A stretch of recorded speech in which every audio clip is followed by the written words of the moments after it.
خواب کے اندر اگر کسی انسان نے دیگ کا چولہا دیکھا ہے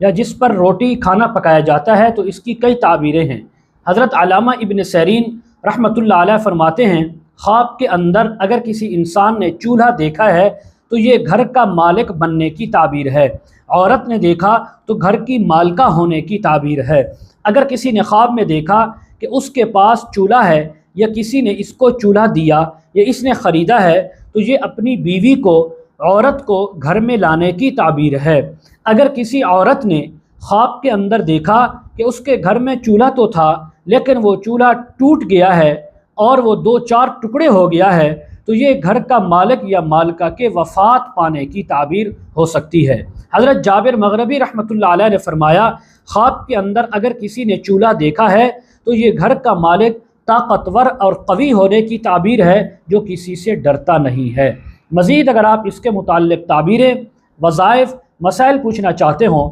استخارہ کروانا چاہتے ہوں، آن لائن قرآن مجید اور تفسیر خود پڑھنا چاہتے ہوں یا اپنے بچوں کو پڑھانا چاہتے ہوں، پروفائل میں ہمارا واٹس ایپ نمبر موجود ہے، آپ اس پر ہمارے ساتھ کانٹیکٹ کر سکتے ہیں۔